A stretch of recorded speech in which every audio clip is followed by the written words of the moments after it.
O Senhor esteja convosco. Proclamação do Evangelho de Jesus Cristo segundo Marcos. Naquele tempo, Jesus subiu ao monte e chamou os que ele quis, e foram até ele. E então Jesus designou 12, para que ficassem com ele e para enviá-los a pregar, com autoridade para expulsar os demônios. Designou, pois, os 12: Simão, a quem deu o nome de Pedro, Tiago e João, filhos de Zebedeu, aos quais deu o nome de Boanerges, que quer dizer filhos do trovão, André, Filipe, Bartolomeu, Mateus, Tomé, Tiago, filho de Alfeu, Tadeu, Simão, o cananeu, e Judas Iscariotes, aquele que depois o traiu. Palavra da salvação.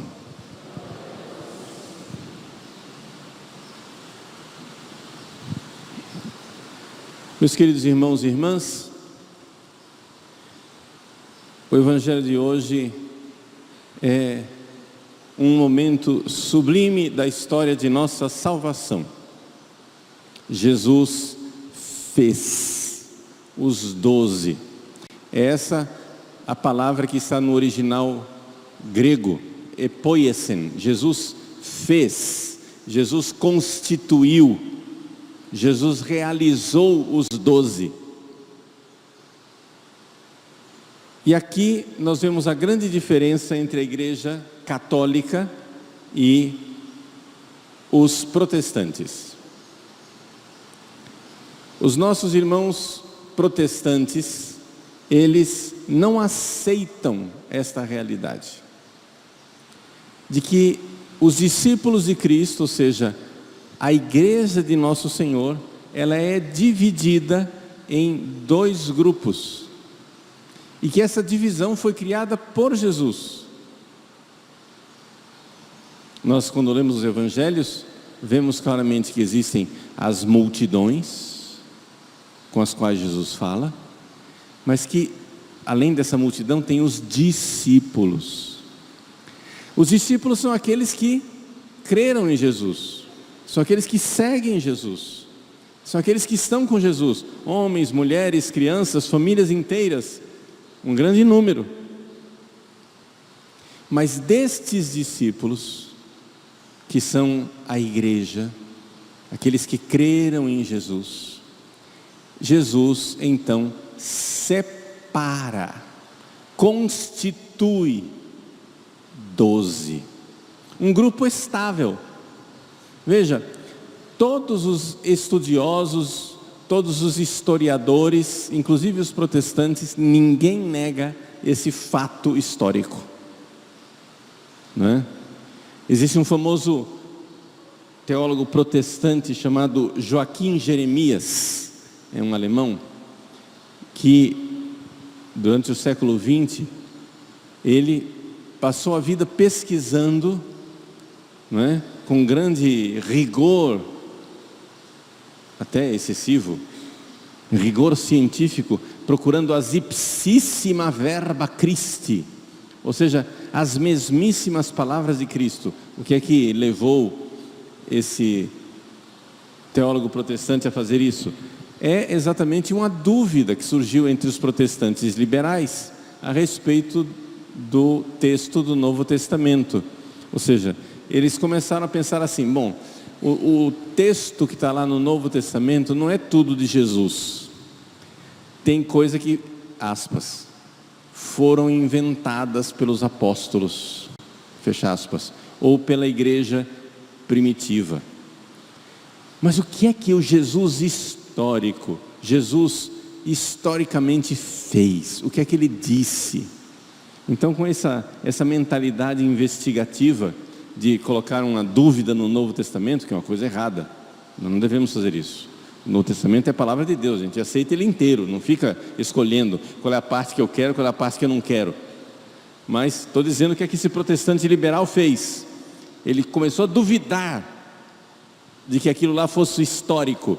Começou a achar que o Novo Testamento era uma ficção criada pelos primeiros cristãos. E então ele chegou e disse: vamos investigar o que é verdadeiramente histórico. E com essa vontade, com esta gana de procurar o Jesus histórico, ele chegou à conclusão: não há dúvida, historicamente Jesus constituiu 12. Jesus fez 12 apóstolos. A escolha dos 12 é um ato que não tem como duvidar. Jesus não tinha somente discípulos, Jesus tinha os 12. Um número estável. Por quê? Porque, é claro, aqui nós católicos vemos com clareza, o povo de Deus já existia.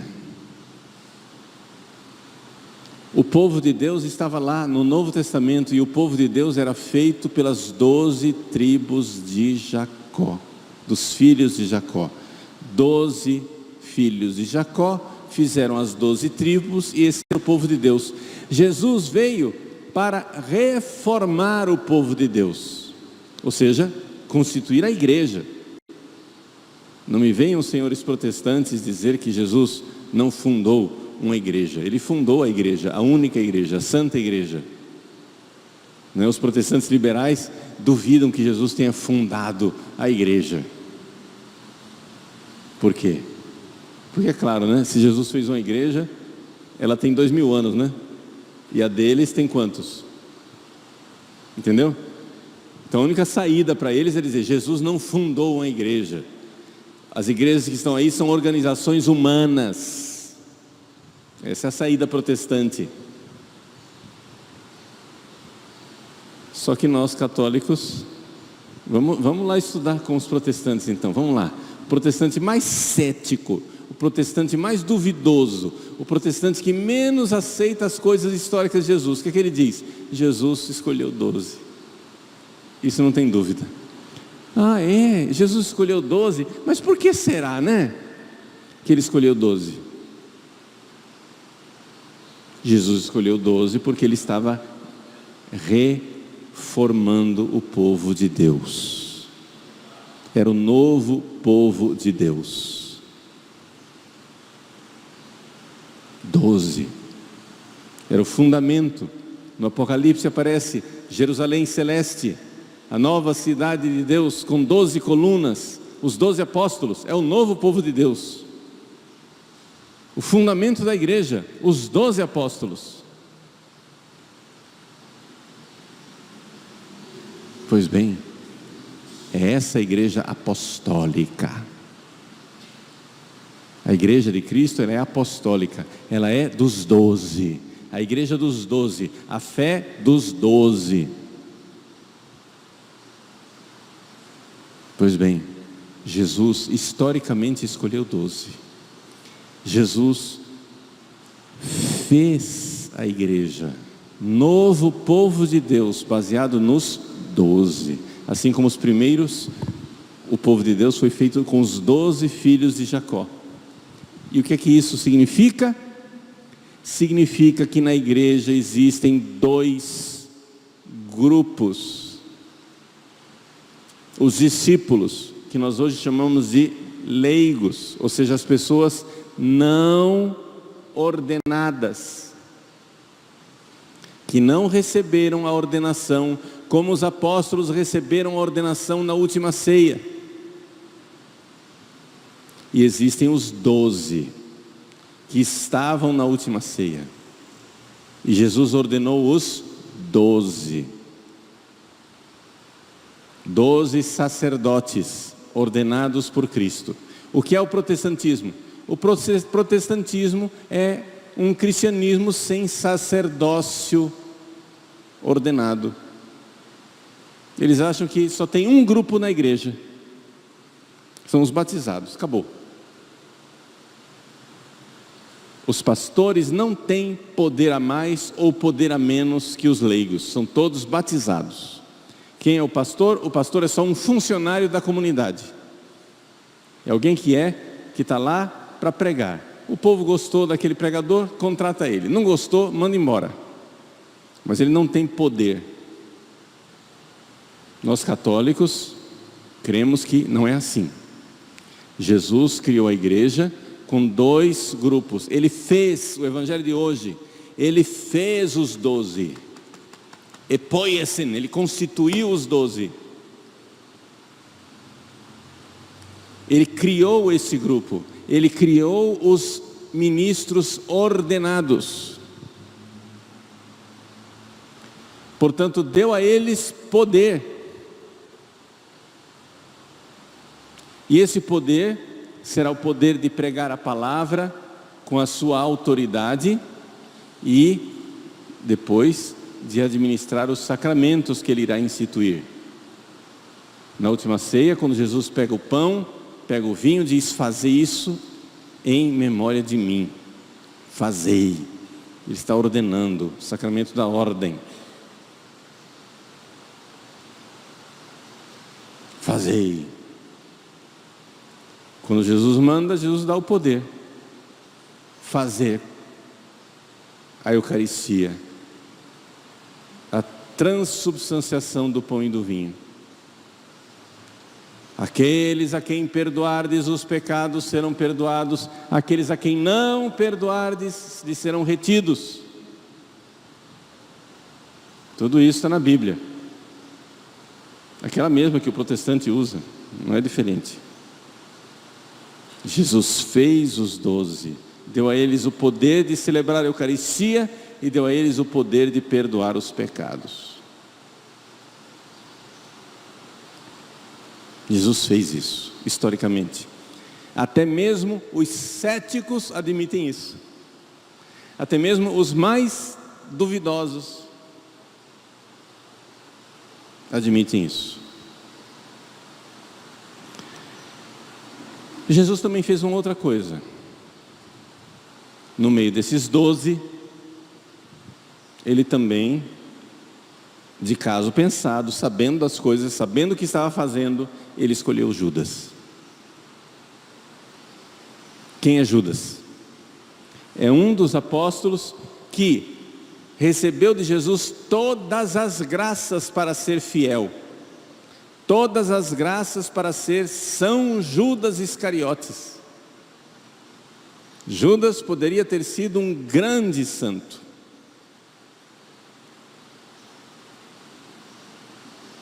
No entanto, não correspondeu a essa graça.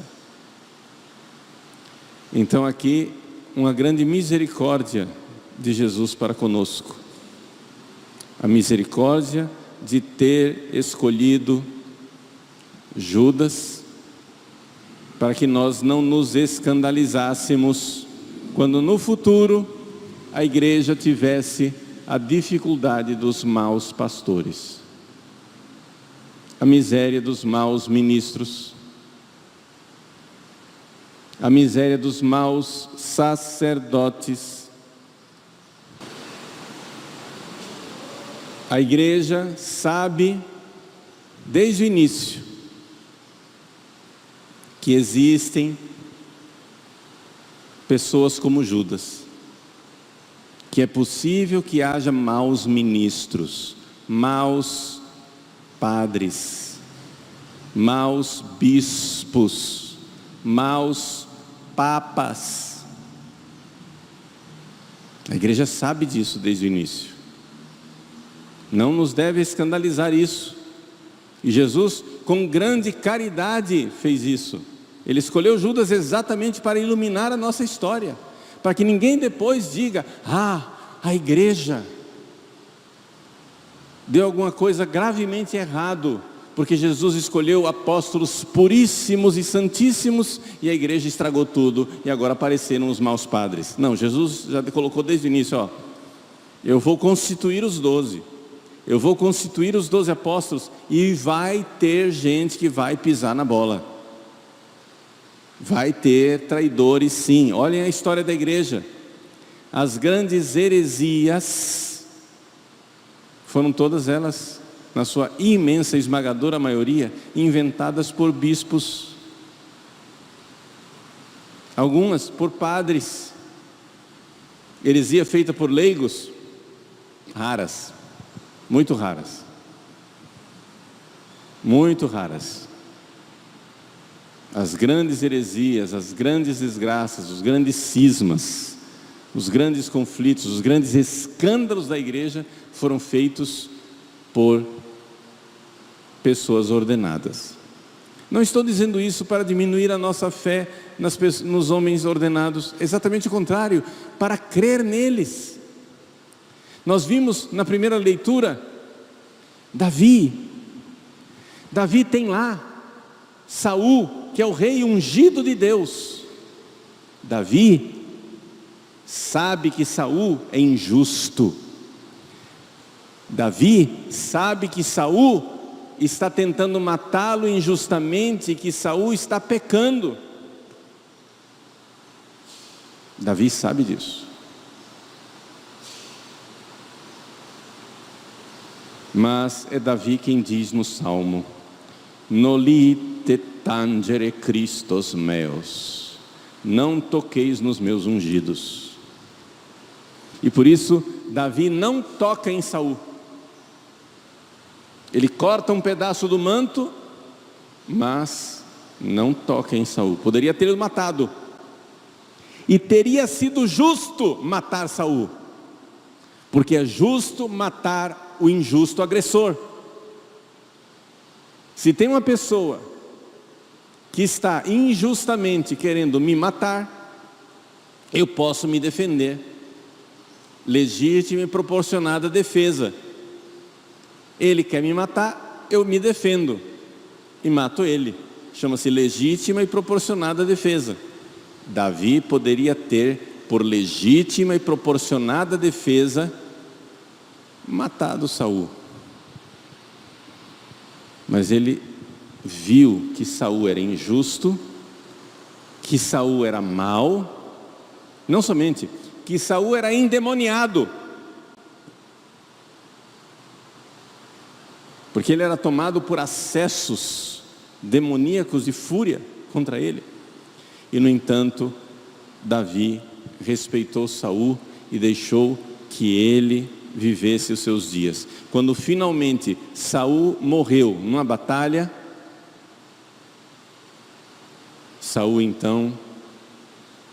Davi então fez grande luto e grande pesar pela morte do ungido do Senhor. E fez cânticos de luto, elegias, cânticos de luto, porque havia perecido o ungido do Senhor. Apesar de Saul ser um endemoniado, sem vergonha, injusto,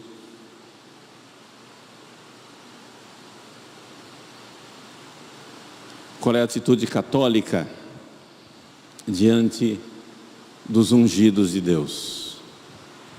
Nós temos que distinguir a injustiça feita por Saul da unção que Deus colocou nele. E saber que, como Davi resistiu às injustiças de Saul, Davi não cedeu. Não foi lá colaborar com a injustiça de Saul. Não, ele resistiu. Assim como Davi resistiu às injustiças de Saul, ao mesmo tempo respeitou Saul até o fim.